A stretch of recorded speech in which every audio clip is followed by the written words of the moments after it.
What's going on, YouTube? Metal Complex here, and today I've got another interesting knife review slash knife overview to do with you guys. This is the Zero Tolerance 0452 CF. I'll give you a look at that model number there real quick. This is quite the popular model from Zero Tolerance, and one that's been around for a little bit. It's one of those models where I was like, why haven't I talked about this yet? But my good buddy Mike S from Patreon offered to send me this so that I could talk about that. I really appreciate that, man, and I also appreciate you being a patron. Thank you so much. Before we get started here, I will, like always, remind you guys that I do have a Redbubble store that has a whole bunch of really cool Metal Complex themed merch. So if you'd like to get your hands on any of that and help support the channel, you absolutely can. Also, I want to show you guys how you can navigate to that store. Go to any of my videos and go down into the description. You can check out my merch, my Patreon, my sister channel Silent Complex, and then a number of folding knives that I love recommending to people. So along with many, many others. So whatever your itch is, feel free to scratch it down there with the description. Anyways, let's go ahead and get a measurement on this guy. This is a notoriously large knife. Overall length coming in at 9¼ inches. The blade length from tip to scale, actually over 4 inches. I'm coming in at 4 1/8. The cutting edge too, 4 1/8. It's over a 4-inch blade. This is a big knife, absolutely. How about some size comparisons up against the Ontario Rat Model 1? Rat 1 coming in humorously short compared to the 0452.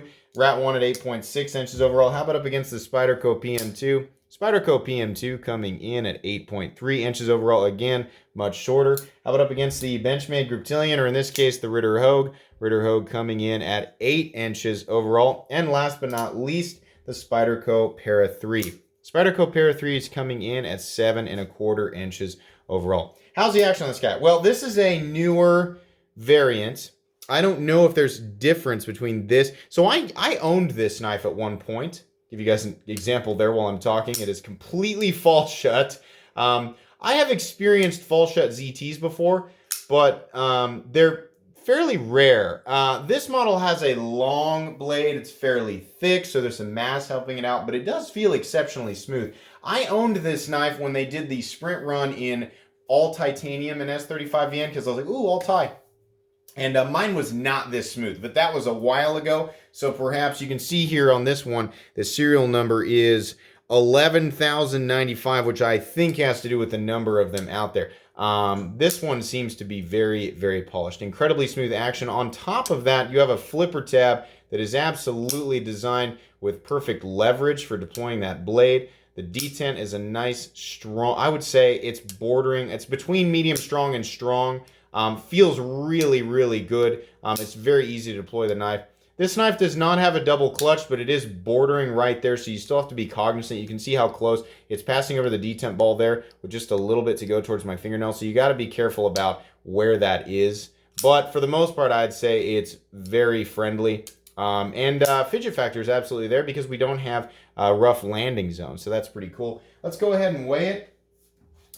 In terms of, whoops, that's the iPad. In terms of materials, we are looking at a solid carbon fiber front scale. Sorry, I'm trying to figure out my scale here is doing that thing where it doesn't want to turn off. It just wants to keep giving me different calculations and stuff. So I don't know what's going on there. You know what we're going to do right in the middle of the review? We're just going to do this, and we're going to take the battery out so that it forces to turn off, and then we're just going to continue. Anyways, we're looking at a carbon fiber front scale and a titanium frame lock side. There is no liner in here, but there's also, to my knowledge, I don't think, oh, there is some excess milling in there. Is there? No, I'm wrong. Let's make sure.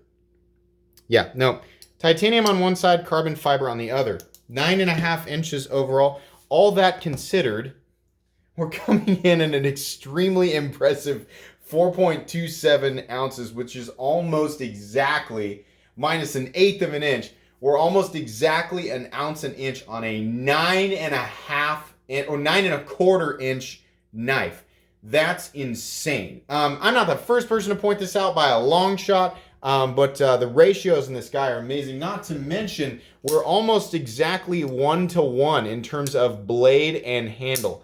That's impressive. That's not something that happens like almost ever in the knife world. There's a lot of knives that come close, but this is a good representation of the balance that can be achieved when the design is just, I mean, like for a big knife, I mean, we're looking at balance that's all, I can't get my finger close enough. The balance is almost right where the flipper tab is. You can see there I'm right up against it, and it's still kind of wanting to fall blade forward. So the balance is going to be probably about right here, which is excellent on a big knife that would normally be kind of unwieldy, right? Now, that's something to talk about. That's great and all, but it's still a 9.25 inch knife with a over 4-inch blade.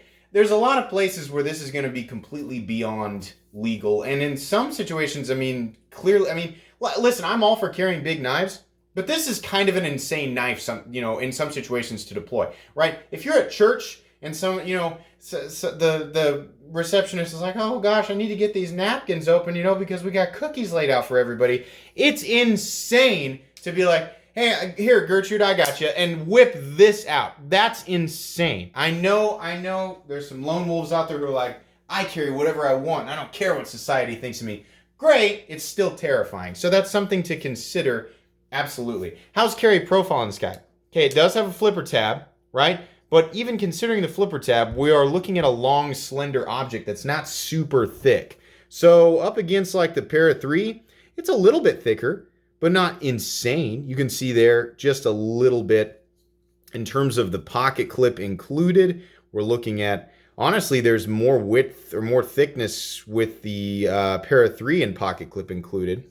Now, in terms of length, it's definitely going to take up, like if you don't have normal or deep pockets, like if you're wearing pants that have shallow pockets, this isn't going to work. This is long, right? Now, in terms of height, though, you can see up against the Spyderco PM2 and Spyderco Para 3, no issue whatsoever. The only thing that might cause a slight bit of issue is the flipper tab. Normally, that is not an issue for anybody, but on rare circumstances, if you carry anything else in your pocket, in your knife pocket other than the knife, there's a chance that flipper tab could lift that object up out of your pocket.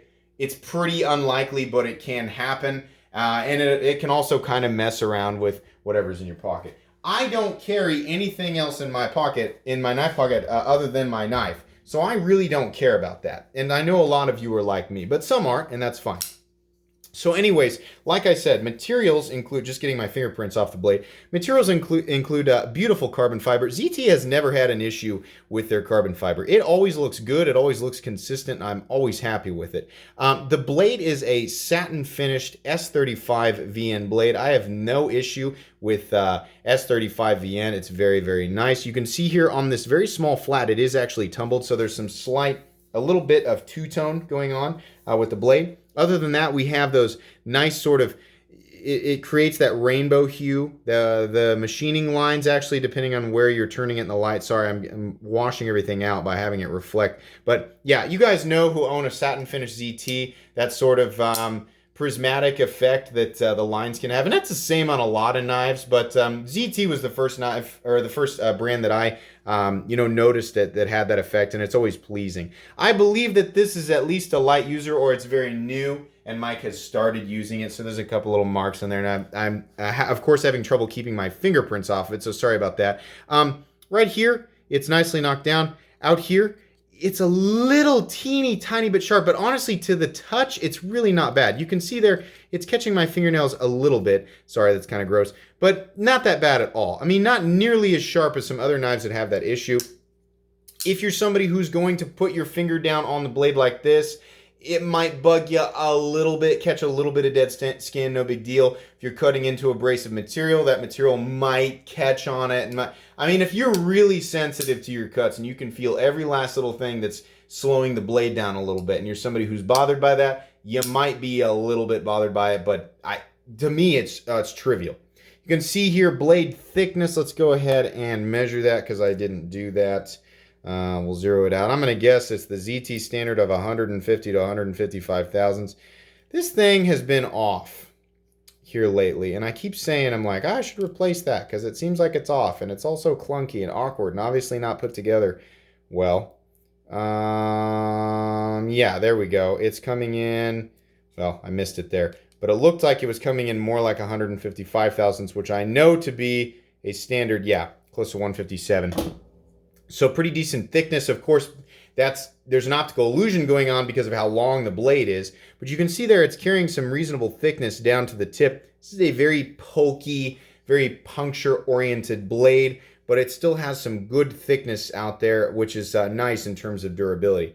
It also comes down to a pretty reasonable cutting edge. It's not a laser beam, but it's definitely thinner behind the edge than your average knife at 155 thousandths, despite not having an enormous amount of room to draw.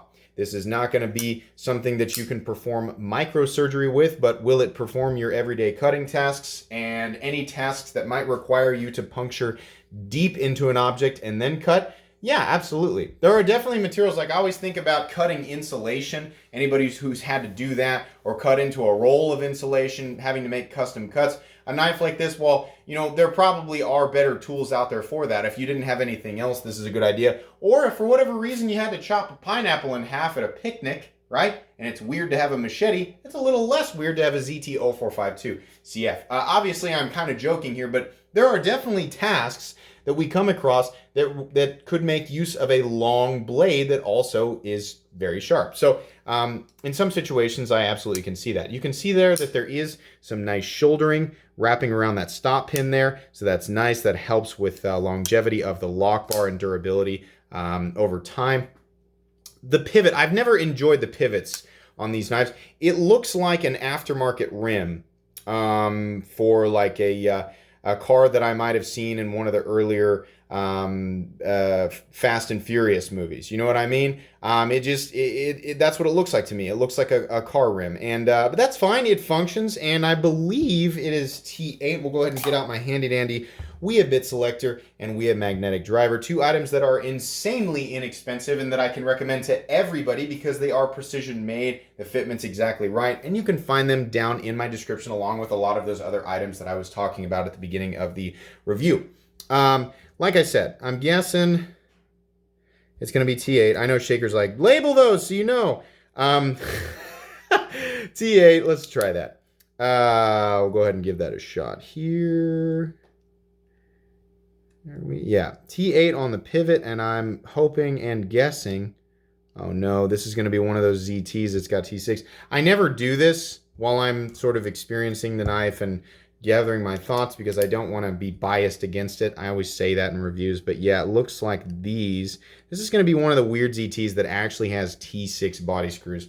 That stinks, but it's not a deal breaker. It's never a deal breaker. It's just a mild annoyance. So that is the case here. Like I said, carbon fiber looks beautiful. This has been nicely chamfered all the way around. That's something that modern knife manufacturers and makers just generally get right, but it's worth pointing out. Ergonomics on this thing are excellent. Truthfully, despite it having an enormous handle, you are a little bit confined. Like, yeah, you can move back here, let your pinky kind of slide off that back angle there. If you're gonna chop with it. But right here in the primary position where they clearly want you to have your hands right here. And that's a good position. Sorry, declining a call there in the middle of the review. That's a good position for your hand, and it feels very natural, very comfortable because of the length of the handle and the shortness of the pocket clip. The pocket clip basically it just doesn't register at all. It's not a hot spot. It's very comfortable, and I'm very appreciative of that. Moving back to the handle, you can see we have two body screws and a nice large lanyard holder. There's also a position on the other side for the pocket clip. So lefties, even though it is a right-handed frame lock, you can carry tip up, left or right-handed carry. So that's nice. Couple of ZT style standoffs, which are great. Nice pillar construction that's nice and open. Very easy to clean out, especially considering there's no milling on the inside. In my opinion, it doesn't need it anyway. The other side has two more body screws and is essentially the frame lock side with an over treble stop that does double as, the steel lock bar insert that doubles as the over treble stop. So that's nice. Pretty much the only thing that I don't like on this side is this pocket clip. That is a basic Kershaw pocket clip. For anybody who doesn't know, when I say Kershaw, it's because Kershaw and ZT are both under KAI USA or KAI USA. And Kershaw is kind of the more basic, like they've got some super budget stuff and some budget stuff, and they've got some more, like some nicer, higher end USA stuff, and then ZT is like the really high end version of everything. This looks like a basic budget Kershaw clip, and that kind of stinks. I really wish that ZT had gone and done something specific for this knife, but it does function. It carries the knife about here, nice and deep, has that little divot I like. It does have a bill, so despite the fact that it is small, it definitely will catch on something, and when it does, it will break off. That's going to happen. I've seen it happen many times on ZT knives that have similar clips, and knives in general that have similar clips. Fortunately, ZT is pretty good about providing clips, so if it breaks off, they'll send you another one pretty quickly. This knife is locking up at about, it looks like 45 or so %, and I believe this knife has pretty good centering. Yeah, the centering on it is just great. That's generally the case with zero tolerance knives. This knife is really, really cool and really, really fun. I don't know if they're thinking about discontinuing this soon, but this is one of those knives where if you're into ZT knives and you haven't experienced this, you're really going to like it. I tend to prefer knives that have at least a liner on one side. For whatever reason, I have a bias against knives that are all like one solid side of G10 or carbon fiber or whatever, and then the other side is the frame lock. I like to see at least a liner, but in this case, it's really helping it out with weight reduction. If you had a liner on the other side, then it would be heavier. So to compensate for that, they would have had to mill out the titanium, which would have cost more money. And so the end result would have been a higher price on the item. So I guess I can understand why that is the case. So again, complaints with this knife. Number one, it's freaking huge. So it's going to be inappropriate and scary, and in some places completely illegal to even carry. There's a couple of places up here where it's a little tiny bit sharp, not that big of a deal. It's got some T6 screws, barf, but no big deal. The pocket clip kind of sucks, but it's functional, and if it breaks, ZT is going to be pretty good about replacing it. So this knife, let's talk about the price. This knife is going to come, by the way, there's going to be a link down in the description where you can pick this up. So this seems like a model that eventually ZT will discontinue, like everything. But considering the direction that ZT is going, it won't surprise me if it's sooner rather than later. So if you want to pick it up, use my link. This knife runs $240. Ask me 2 years ago, like a year to 2 years ago, and a year ago I'd have been like, it's okay. 2 years ago I was saying like, yes. $240 now, that is a tough price range, right? This has all the elements of a really nice high-end US made. By the way, this is US made. It's got all those elements, right? Carbon fiber, titanium, 6L4V titanium. It's got the steel lock bar insert, the silver travel stop. It's running on bearings, S35VN. There's a lot of competition.